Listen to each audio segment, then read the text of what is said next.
The Boston Celtics topped the Miami Heat here at TD Garden, 134-121. I am Josue Pavon alongside Bobby Manning, and it was Jayson Tatum flirting with the 50-piece here at TD Garden. 49 points against the Miami Heat. The Heat, 7 players finished in double figures, but it was Jayson Tatum in the fourth quarter that carried this team, along with a bunch of other things that happened well for the Celtics, and we'll get into that in a minute. But yeah, Jayson Tatum, 49 points, 8 3-pointers, 11 rebounds. Bobby, of course, let's start right there.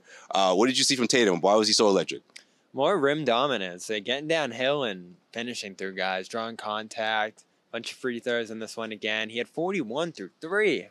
So credit to the bench who was able to build on that lead. I think they went on a 14-12 run once he sat to start the fourth. And then, like you said, that closing stretch at the end of the fourth, that was what Eric Spoelstra said was the difference in the game. That big flurry of shots from him, Jaylen Brown, 2 big spot-up threes that sent the building into a frenzy. It's just crazy what he's doing right now. And I said after that third quarter that I'm not ready to say it yet, but there's a chance we look back on this stretch of play right here and say this is when Tatum became the best player in the league.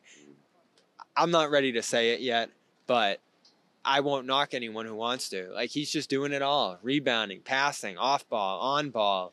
Spoelstra said it wasn't about the zone. It wasn't about man. It wasn't about the scheme. He's going to kill anything at this point. So they just got to make it more difficult on him, and I don't know if they have the guys to do it, which is crazy because this team used to give him so much trouble.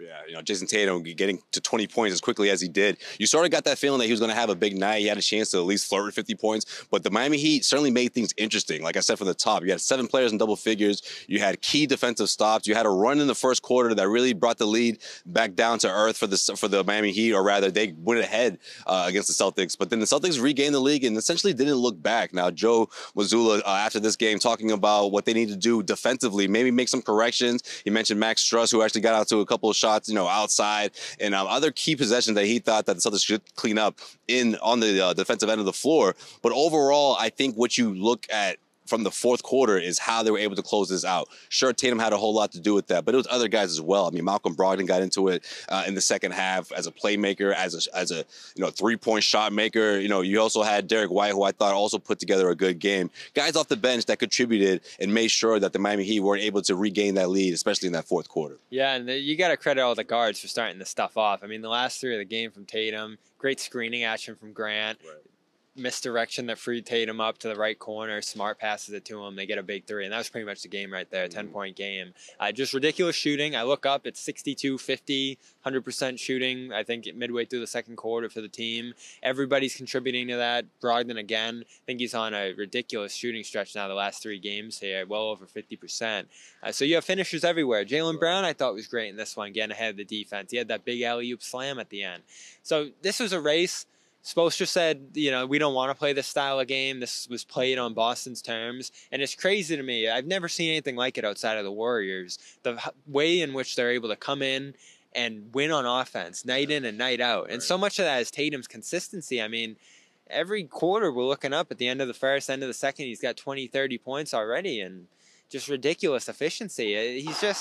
There's not much left you can say about him. His approach is great. And this was against a different kind of defense. They were playing zone. And this segment is brought to you by Calm.com. Head over to Calm.com/garden where you can get a premium subscription, 40% off that premium subscription, and just in time for the holidays, right? That's Calm.com/garden. Another thing that Joe Mazzulla mentioned after this game was that when Jayson Tatum is this hot, when he's this effective on offense, it also opens up opportunities for the other guys, right? For guys that get those easy looks, especially when the Miami Heat are capitalizing or trying to double team him. Sometimes they were triple teaming Jayson Tatum. He's able to kick that ball out and keep the ball moving. I thought the Celtics did a really good job with their ball movement, just the execution in certain stretches that worried you a bit. And of course, Mazzulla pointing at the defense. But again, you like to see how this team is able to, again, put together what they needed to do in that fourth quarter to close it out. Yeah, it's great. They held the lead for the entire second half, which I look back and I'm like, wow.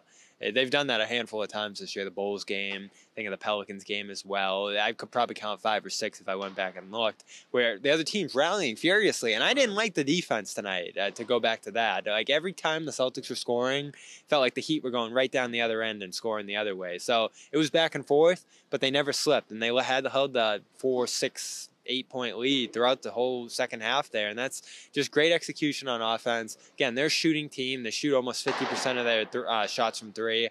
That lends itself to being up and down and inconsistent. Like if they were a 500 team, we'd be like, why are they shooting so many threes? But instead, they're driving it to great consistency on offense. And again, this was not an easy opponent. Even though Butler was out, even though Dwayne Dedmon and some of the other guys are out there, this is a team that really challenged them, I thought, really got into them on the perimeter, and they were still finding ways to get open looks. Just ridiculous execution offensively. The Celtics finished with 22 three-pointers in this one. They actually had 10 in that first quarter. And even though they gave up that lead for a little bit in that first half, what do you think has been the key of them getting out to these quick starts? And do you think there's a direct correlation in them turning those, big starts in the first quarter and yielding into wins? Is there a correlation there?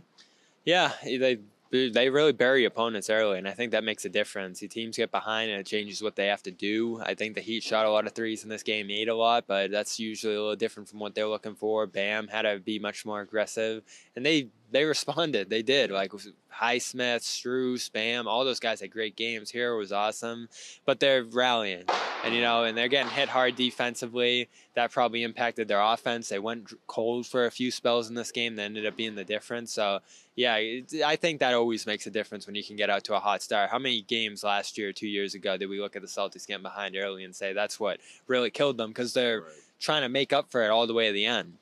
Yeah, Bam Adebayo finished with a team-high 23 points, and he also got some help, of course, right? You got 23 points as well from Max Strus and 22 from Tyler Hero. But we'll see Friday night when Jimmy Butler enters the picture. We'll see what happens with these two teams go at it again here at TD Garden Friday night. This segment is also brought to you by Athletic Greens. If you haven't already, make sure you head to athleticgreens.com/garden where you can take care of your health, right? If you haven't already, I don't know what you're waiting for. I mean, talking about protein, minerals. I mean, you put this in a cup of water every day, you get a year's supply just for watching the show.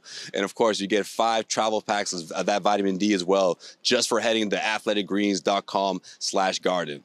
That's going to do it for us in this segment. I'm Josue Pavon. He is Bobby Manning. The Boston Celtics topped the Miami Heat 134-121. Jayson Tatum leading the way with 49 points. And we got plenty more to talk about in our next segment, so stay tuned for that.